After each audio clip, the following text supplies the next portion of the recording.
Mungkin permainan dari grup A versus C, dan kali ini gue belum melihat salah satu momen yang baik atau salah satu tim yang cukup mengerikan di grup C. Kali ini mereka belum berhasil mendapatkan buyahnya ya. Nah itu dia, di grup C belum dapat buyahnya, tapi mungkin di kali ini di pot A dan juga C match yang ketiga kita bakalan saksikan grup C seperti apa, dan bakal langsung aja masuk menuju ke mapnya. Ini dia, silakan OBB dan juga Epong Skuy untuk di match yang ketiga, make some lead. Oke, terima kasih untuk analis.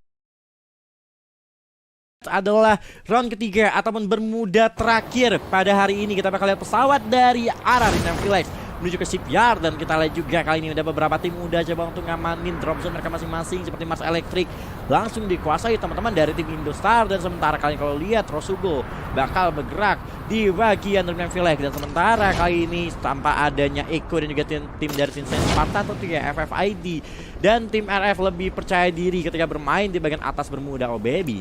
Yes, kali ini kalau misalnya gue lihat sendiri dari segi drop pointnya, rata-rata ini udah semuanya turun di areanya masing-masing. Gak ada yang sekiranya bakalan coba untuk early team fight-nya.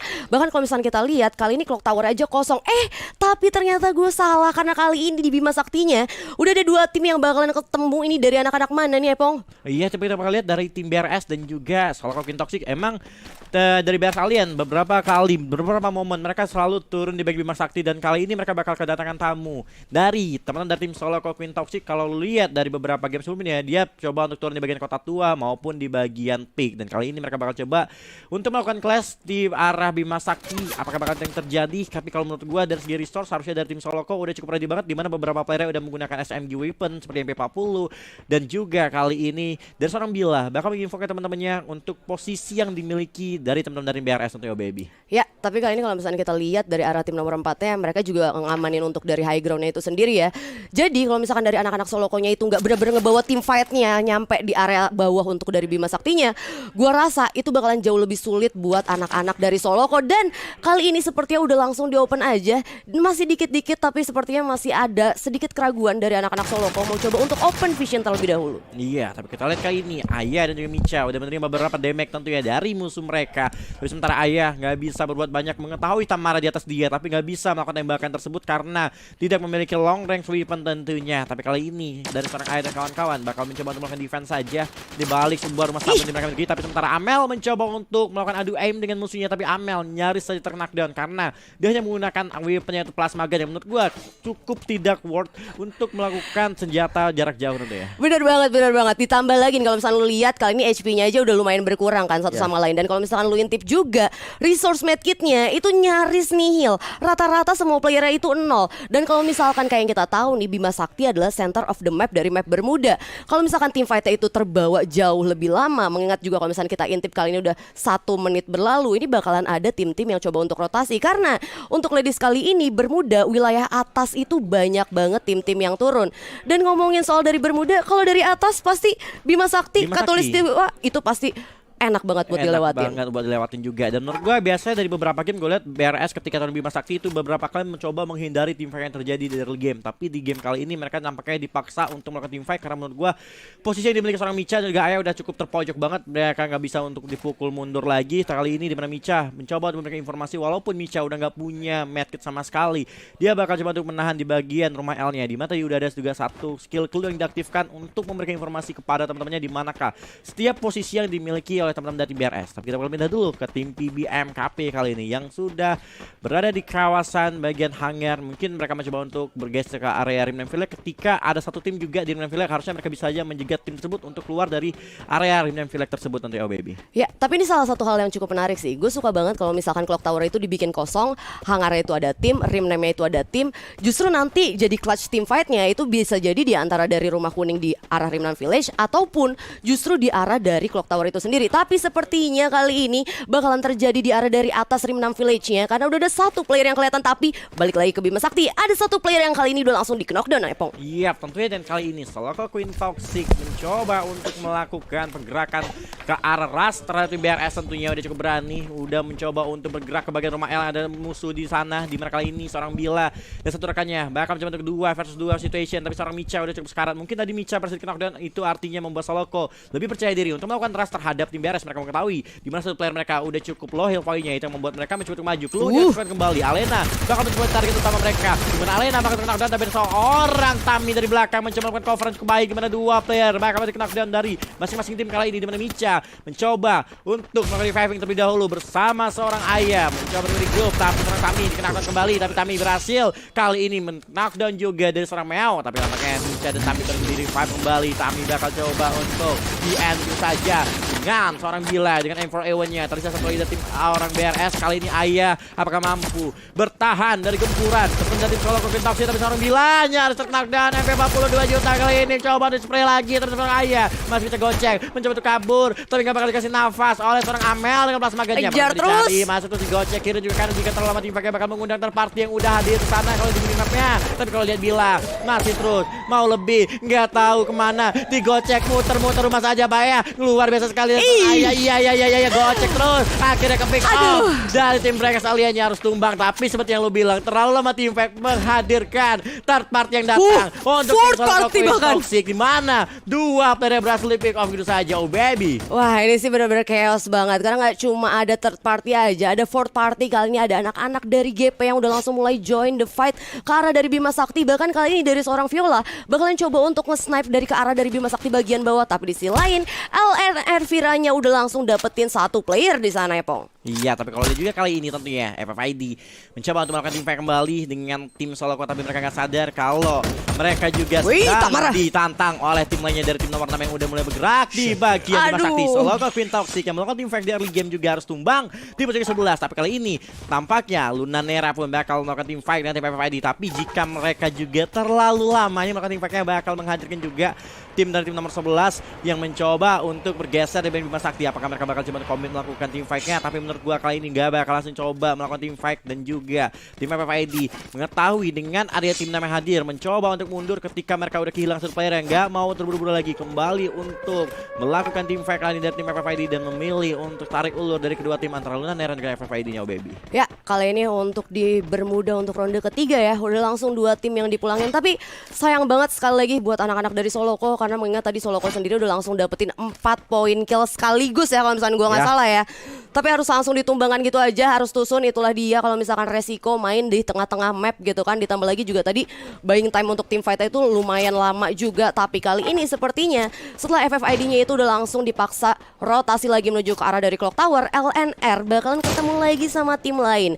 Ada anak-anak dari RF kali ini yang bahkan Baby Boo, salah satu player juga yang sempet gue notice banget kali ini, udah sempat ngasih beberapa damage yang lumayan pedih banget ke salah satu player dari LNR. Iya, ini dia RF setelah tadi melakukan rotasi dari area observatory Katulistiwa. Kayaknya mereka udah tiba di kawasan Bima Sakti tentunya, dan berhasil pick off satu player tadi mungkin ketika melakukan rotasi. Tapi kali ini target mereka adalah Lunanera, salah satu tim yang terkuat juga untuk di grup A-nya. Kali ini mereka bakal bertemu sama-sama dari grup A, bakal mencoba untuk saling bersinggungan juga di bagi Bima Sakti kali ini, yang dimana posisi dari tim Lunanera cukup sulit dari seorang Koala yang memanfaatkan sebuah high ground dari bagian batunya. Dan kali ini mungkin bakal dari tim fighter jauh saja, nggak bakal ada masuk depan. Tapi Baby Boo bakal terkena seorang Koala dari Woodpecker yang cukup sakit di sana. Tapi tentunya Baby Boo yang terjatuh pun masih bisa di revive. Tapi mengetahui satu player dari tim RF yang terkena, dan itu tandanya Lunanera bisa melakukan rush karena adanya teman-teman dari tim RF yang sedang melakukan medkit dan maupun udah kehilangan beberapa resource mereka. Dan ini membuat Lunanera semakin percaya diri untuk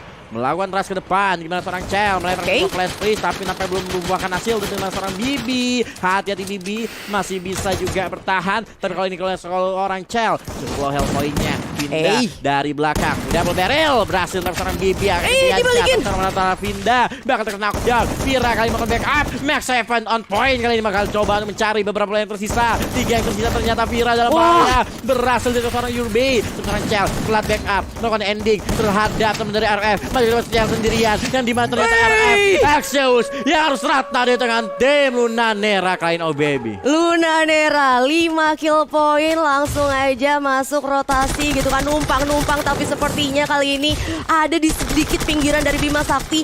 Di tower-tower anak-anak FFID baru aja ngindarin, udah langsung bakalan pecah untuk tim fight-nya. Ketemu sama anak-anak dari Jet, bahkan udah ada 2 player yang langsung di knockdown ya Pong. Iya, kali ini 2 dari knockdown bakal dikira, 1 lagi yang tersisa bakal dicari celahnya Echa. lihat ini mana tim FFID menurut gua sebuah kesalahan yang menurut gua cukup fatal ya ketika mereka numpukin 3 player mereka di satu tower. Itu yang terjadi ketika lu di rush, lu benar-benar gak bisa escape lagi.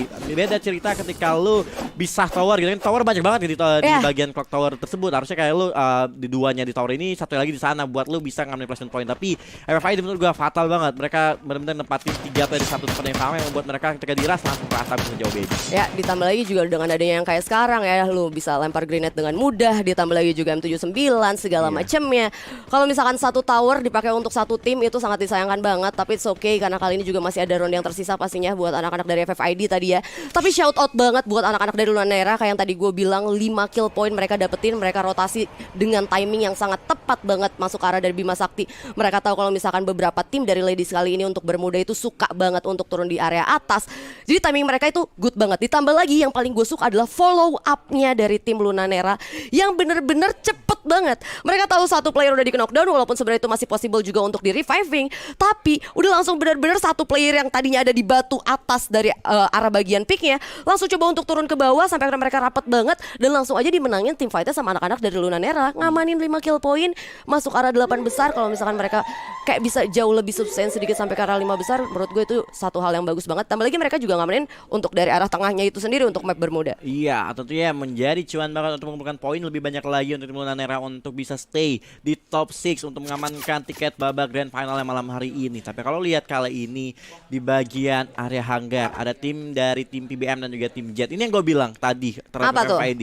Ini di kayak Jet nih, pinter banget. Dia membagi 2 posisi dari bagian tower ya, 2 di tower yang di dekat Bima, satu lagi di tower yang hanggar, membuat mungkin mereka keculik duanya masih ada 2 lagi yang bisa ngambilin placementnya gitu. Dan tapi kalau kali ini menurut gua Max MSG Tangerang bakal bertemu dengan tim Indo Starlight Chorus tentunya. Ketika mereka sedang melakukan rotasi, tentu mereka bakal ngecek airdrop dan mencoba untuk masuk ke area rumah sabun. Tapi kali mereka aware dengan tim IDS tersebut bakal dilempar langsung satu buah flash freeze dan benar saja apakah bakal di tim fight kali seorang Sesa maju ke depan menggunakan Max 7-nya, tapi juga bakal resiko bakal yang dihadapin itu adalah tim IDS, tim yang cukup kuat juga. Apakah mampu dari tim Max MSG menumbangkan tim dari Cantik Fa, dan kalau di mana Cantik Fa langsung di jumpshootin Baby Lee, langsung hilang di tangan tim Cantik Fa di sana. Dan di kali ini Cindy terkena beberapa damage yang lumayan sakit juga. Kali ini tentunya di Sesa mencoba dibayar dengan Cantik Fa, tapi terlalu kuat Cantik Fa, tapi sementara Cantik Fa bakal terjatuh oleh Cindy. Cindy kita sendiri melawan 3 player tersisa. Aurel maju ke depan bersama seorang Dila dan ternyata Max MSG Tangerang akhirnya ditumbangkan di tangan tim Indo Starlight Chorus dengan pelontar dari seorang Dixby. Tentu kali ini Baby. Dixby tadi on point banget, M79-nya langsung ngenain 2 player sekaligus dan selalu ya untuk di Bermuda dan juga circle-circle kayak gini. Ini klasik banget rumah sabun pick. Gua entah mengapa kenapa para survivor Free Fire tuh sampai detik ini tuh masih suka banget untuk team fight di situ. Iya. Karena gue bukan tipikal yang suka banget buat team fight di situ. Lu sendiri gimana? Ya menurut gue itu emang salah satu tempat yang sering rotasi ya, tempat rotasi. Kayak pasti ada gitu bang. Pasti ada orang. Nah sampai ke kancah internasional pun kayak pasti klasik banget. Nah, iya. Karena itu juga kalau lihat itu posisi yang enak banget ya. Satu itu bisa menang high ground ketika zonanya di area Bima, dan satu lagi itu bisa juga gampang banget masuk ketika zona buat area posisi. Salah satu itu titik mungkin center map Bermuda ya. Makanya dari setiap tim sering banget buat stay di area rumah sabun tersebut. Dan kali ini kalau lihat tadi ada satu orang Dixby ya. Kalau gue ingat kemarin tuh Dixby main granat yang ngeri banget. Dixby itu kalau bisa gue bilang Beyond versi cewek. Benar-benar granatnya ngeri banget. Lu granatnya ngeri banget. Lu kayak kemarin tuh selalu kenokin 3 orang. Kayak hampir setiap tim fight-nya yang terjadi gitu. Ini makanya menurut gue tadi kayak menggunakan explosive weapon-nya cukup on point banget, langsung menghilangin satu tim dari MX MSG. Oke, tapi tadi gue baru ngeliat Dixby megang M79 ya. Belum gue belum lihat. Nah, gue penasaran belum. sih. Nanti gue bakalan lihat. Dan misalkan kita bakalan ngomongin untuk dari arah tim Voin. Gue tuh penasaran. Ini Voin JJ dulu tuh di Ladies tuh ada yang namanya JJ kecil sama JJ gede. Ini BTR JJ. Ini BTR JJ tuh ada dua dulu. Ya, yang JJ kecil sama gede. Yang JJ kecil itu udah ke EVOS. Oke, itu CC ya. Ini berarti JJ gede. JJ yang gede. Oke. Ya benar salah satu pro player yang kita ketahui. Emang statistik dari pro player aja udah serem banget gitu. Nah, itu kayak gue dia. Gue tahu lihat dia kayak KD-nya 6 lah, KD gue cuma 3 gitu. Ini cewek, gue gak bisa kalah. Tapi kita bakal move lagi baby, ini dia. Mungkin kita bakal melihat permainan dari tim IDS yang bermain cukup agresif setelah tadi adanya Aurel di game pertama. sama kayak Aurel diganti seorang Dixby apakah masih cukup seram permainan pada hari ini. Tapi kita bakal melihat ada sebuah pergerakan dari seorang Cleo mencoba untuk naik ke atas rumah L mencari musuhnya Jal di knockdown oleh seorang Cleo merekam X7-nya. Tapi kali ini bakal di end gitu saja, 1 poin Jal diamankan, 5 poin didapatkan, tapi Cleo bakal menjadi target selanjutnya. Coba sekarang hilang beberapa damage-nya, tapi kali ini bakal di backup langsung. Luar biasa banget permain dari tim IDS ketika mereka langsung dirasa rame-rame. 8 poin kill untuk tim Indo Starlight College, tapi gak berhenti. Gue akan kasih nafas karena bakal tim fight lagi. Resugo melawan tim point Clever Graal di mereka Kagura masih cukup sangat seperti permainan di zaman dahulu. Tapi kali ini kalau lihat Yes mencoba turun ke bagian bawah, sementara Rin bakal menjadi korban dari tim point kali ini. Satu yang tersisa bakal coba dicari. Di manakah kamu seorang Rin? Apakah masih mampu bertahan? Ternyata Yes yang bertahan, melempar satu buah granat, satu buah tanda akan ada kehidupan di bawah jembatan. Tapi kali ini tentunya Yes mencoba untuk mundur dan coba untuk tahan lagi buat menghadapi teman-teman dari tim point Clever Graal. Tentunya point juga udah sadar dengan posisi orang Yes bakal lempar granat saja dan ternyata benar posisi dari situ RSG bertumbang di tangan tim point. Tapi kita bakal move kembali OBB antara Marawa dan tim PBM kali ini. Ya, anak-anak dari KP sendiri kali ini udah nyesain 2 player aja. Anak-anak dari PBM, Zahra bakalan coba untuk healing terlebih dahulu. Gua rasa mereka bakalan sulit banget kali ini situasinya, karena mereka juga udah kelok banget posisinya sama Gruel. Tapi kali ini ada salah satu advantage yang mana sebenarnya anak-anak dari MRW-nya itu masih ngamanin high ground dan posisinya kebuka banget, kena hit banget dari arah bagian lower ground itu sendiri. Tapi ternyata anak-anak dari Marawanya bakalan coba untuk ngindarin tim fight-nya dulu, sama anak-anak PBM bakalan coba untuk mencari rotasi lain lagi buat masuk lagi ke arah dari next circle berikutnya. Karena apa? Karena Jet sendiri udah langsung ngamanin tower untuk di next circle-nya kali ini, Epong. Iya, kali itu dari PBM nggak bisa berbuat banyak lagi karena udah cukup tersandwich dari arah Jet dan juga teman-teman dari Marawah. Tapi kali ini Marawah bakal coba menanting Jet. Tapi menurut gua Jet kali ini benar-benar cukup beruntung banget. Ternyata zona ke arah mereka setelah tadi berhasil ngeratain tim FFID. Mereka membagi 2 vision dari area zonanya, bagian 2 tower ya. Ternyata tower tersebut menjadi titik terakhir zonanya. Apakah tetap di bagian tower atau move zonanya bakal mental. Tapi ternyata zona nggak jauh-jauh dari tim Jet. Sementara Cantikva kali ini terpisah dari 3 playernya, membuat Cantikva menurut gua cukup beresiko banget ketika dia menggunakan obstacle satu buah pohonnya saja. Tapi Jet kali ini juga menjadi target dari setiap tim. Berada di satu tower, bakal dihujani granat dari arah tim point, tapi bakal dihujani peluru dari arah tim Marawa. Itu membuat Jet cukup kebingungan tentunya. Tapi sementara Point juga cukup kebingungan karena dia harus menghadapin tim IDS yang memberikan tekanan juga kepada mereka ya. Yang dimana Kagura berapa kali ini granat dan Dixby. Itu dia Beyond versi Ladies guys ya. Kita lihat kembali beraksi kali ini, yang dimana Kagura bakal terkena knockdown tapi masih bisa di-revive juga. Kenma mencoba untuk menunggu lagi dan lagi Dixby dengan granat cukup on point. Luar biasa banget, bakal cukup percaya diri untuk melakukan transfer 3 point karena menurut gua Point udah nggak bisa apa-apa lagi. Zona yang udah mulai bergerak, Point gak berada di dalam zona, yang membuat Point harus termakan damage yang lebih sakit dari zona daripada musuh-musuhnya. Tapi sementara Cantikva dari kejauhan harus terpick off juga oleh teman dari Jet Capital. Tapi tentunya kali ini Point masih bertahan walaupun dilabrak oleh tim IDS, di mana Dila bakal terjatuh. Dixby berada di satu buah kurungan global yang dimiliki dari tim Point, yang dimana tentunya Dixby kali ini udah gak bisa berbuat banyak lagi. Jet ternyata yang memiliki keuntungannya. Jet masuk ke dalam zona terakhir. Bakal bertemu di Marawa. Siapakah yang akan dapatkan buyahnya? Oh baby. Oke, kali ini dengan 2 tim yang sisa kita bisa lihat anak-anak dari Jet bakalan berhadapan sama anak-anak dari Marawa. Ini 2 tim yang kalau misalnya kita lihat kali ini masih full tim sepertinya dua-duanya. Atau mungkin dari anak-anak Marawa itu sendiri udah kehilangan 2 player ya. Kalau misalnya dari segi jumlah kita bisa megang anak-anak dari Jet. Posisinya juga setupnya 3-1. Ini ngelok banget dari anak-anak dari Marawa. Dan anak-anak Marawa sendiri bakal langsung dimajuin salah satu player kali ini. Epong langsung aja satu player dikenal dan sepertinya bakalan dapetin buaya sama anak-anak Jet and that's it. Anak-anak Jet ngamanin buaya untuk dipermudah kali ini. Jet Capital akan mendapatkan buaya kali dengan total 9 poin eliminasi. Artinya dari setiap grup udah memiliki perwakilan buyanya. Dari grup A udah ada dari tim RF, grup B dari Saints, dan grup C nya ada Jet Capital.